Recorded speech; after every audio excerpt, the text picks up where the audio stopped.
Subscribe कीजिए हमारे channel नूर रज़ा को और बेल आइकन को प्रेस कीजिए जिससे आपको हमारी न्यू वीडियो की नोटिफिकेशन मिलती रहे।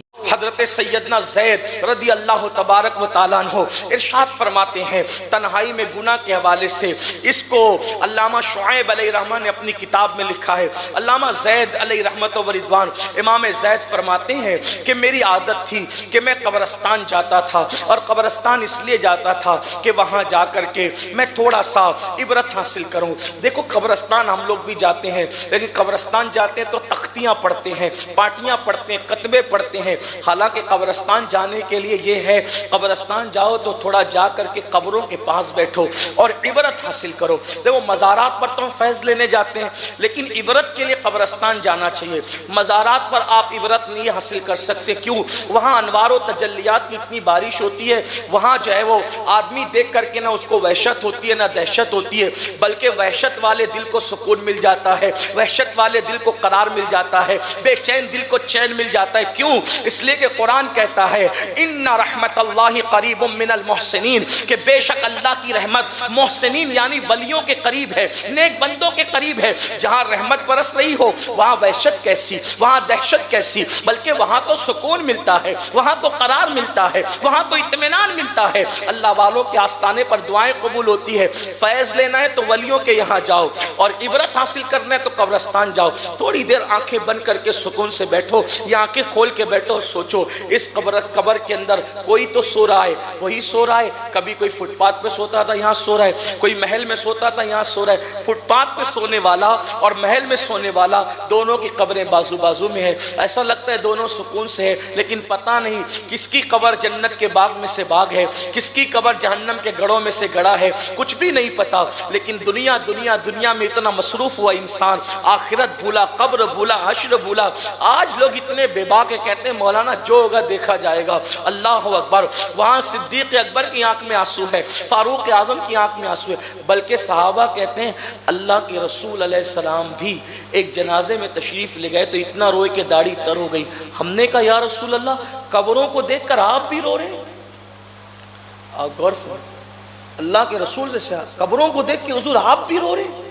हुजूर का ये रोना तालीम उम्मत के लिए था, वरना कब्र क्या चीज़ है। हुजूर कदम रख दे तो वो कब्र जन्नत के बागों में से बाग बन जाए, यही तो है।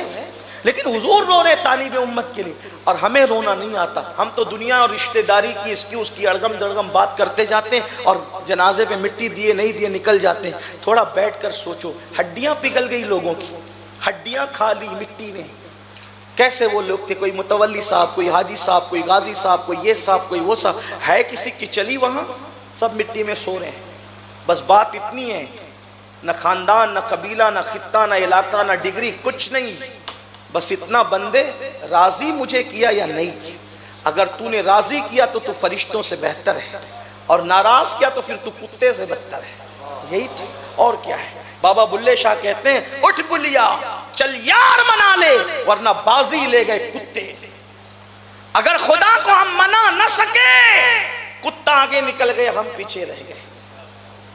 इमाम ज़ैद फरमाते हैं, जिसको अल्लामा शुआइब अपनी किताब में लिखते हैं, फरमाते हैं कि मैं कब्रिस्तान जाता था इबरत के लिए।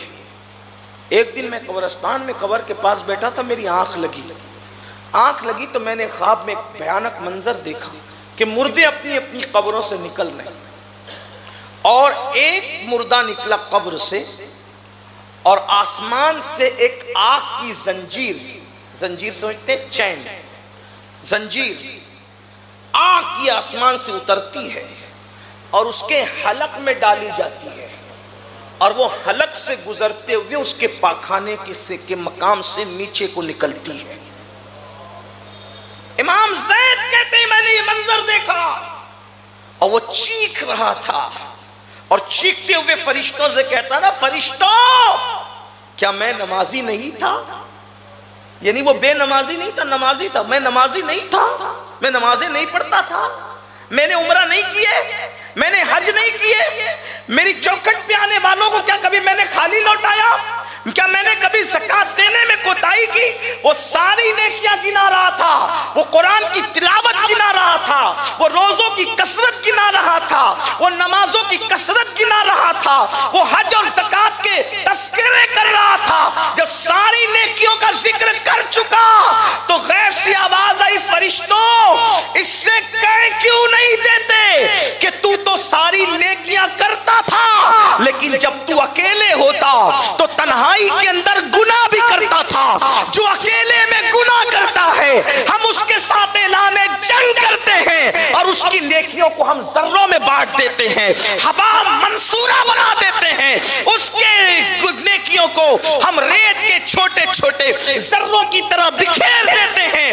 ہماری بارگاہ میں ان کے اعمال قبول نہیں ہوتے جو تنہائی میں گناہ کر کے ہمیں جنگ کا چیلنج کرتے ہیں۔ اللہ اکبر۔ امام زید فرماتے ہیں میری آنکھ کھلی اور خواب کا اثر میرے پورے وجود پر تھا، میں لرزہ برندام تھا کہ اللہ اکبر، نمازیں پڑھنے والے، روزے رکھنے والے، عمرہ کرنے والے، حج کرنے والے اگر تنہائی میں گناہ کرے ان کا انجام کیا ہوگا؟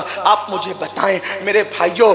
آج اگر ہم کسی کو 10 روپیہ دیتے ہیں تو ہم سوچتے ہیں کہ واٹس ایپ پر کوئی شیئر کر دے کہ ہم نے 10 روپے دیے، لیکن گناہ کرتے ہیں تو چھپ کے کرتے ہیں۔ جو نیکی چھپ کے کرنا چاہیے تھا اس نیکی کو لوگوں کے سامنے کرتے ہیں اور گناہ اعلانیہ کرتے ہیں، گناہ چھپ کے کرتے ہیں۔ اللہ اکبر۔ اندازہ تو فرمائیں، اللہ اکبر، چھپ کے گناہ کرنے والوں کے لیے اعلان جنگ فرمایا گیا۔